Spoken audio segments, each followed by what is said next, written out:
Hello everybody, this is Dan, our Crazy Bad Cuber. In today's video, we'll be doing a full review on the GAN 460. I've had this for a few weeks now.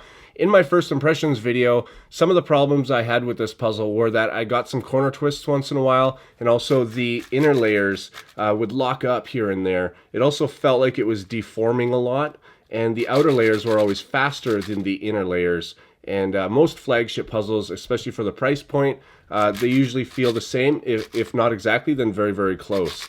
And I've never really had corner twists on a 4x4, so there were some issues with this that I needed to work out, and I'll tell you my result of those. So I'll still retain my original opinion that the 3x3 stage of this puzzle is the best on any 4x4 I've ever tried before. It doesn't lock up on me. It's extremely smooth. It feels really, really nice. Like you can just spin it. Like it's really, really nice.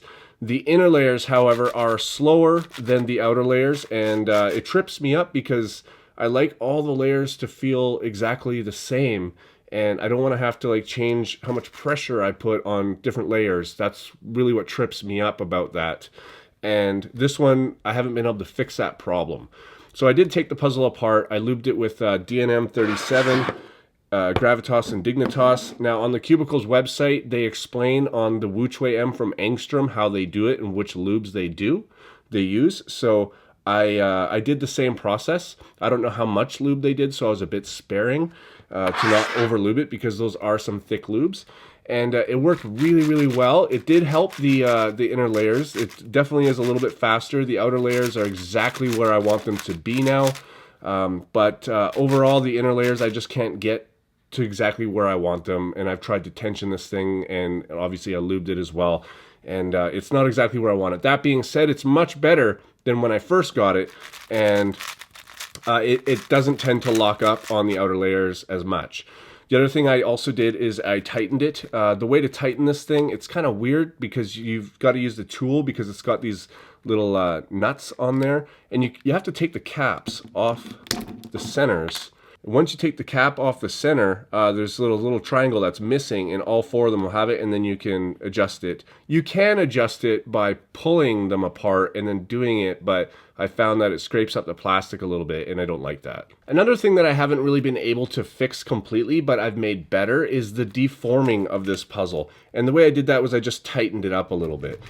So it still deforms a little bit. It's not that much of a problem, but I mostly only notice it when I am doing an OLL algorithm.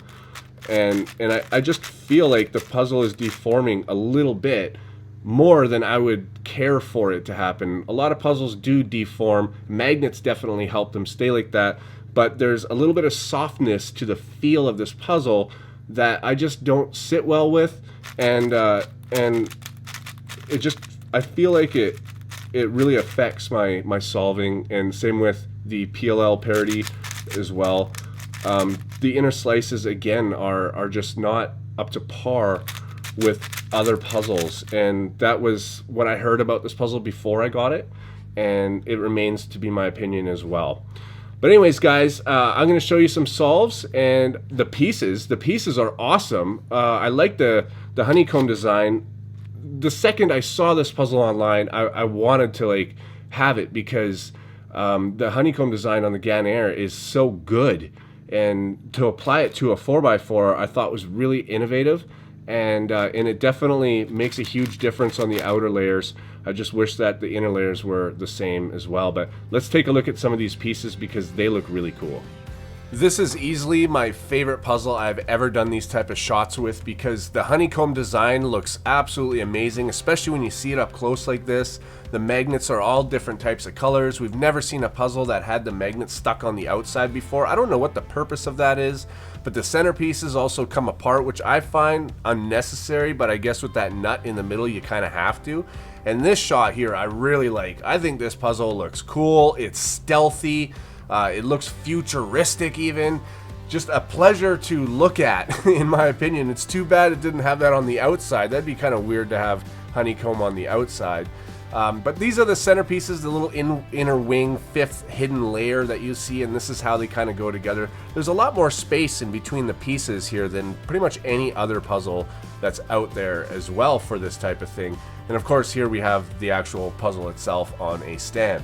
Now, solving with this puzzle, I get my average, so there's nothing to complain. This is actually a really good solve of mine. I average around 52 seconds, 50 seconds, something like that. So this is a really good. If I didn't get double parity, which I'm kind of spoiling the solve, but if I didn't get double parity at the end here, it probably would have been a PB for me, and that would have been really exciting.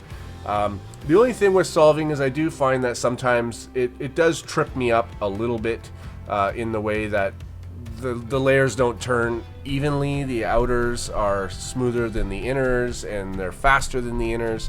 But overall, I'm having a good experience with this puzzle. If I didn't have the Angstrom or the Cubicle Labs Wuchuiam, I might consider this for my main. That is a bit of a statement though, because it's hard to say because I am biased with those puzzles. All right, everybody, so I do get my average on this cube, so I can't give it a bad review.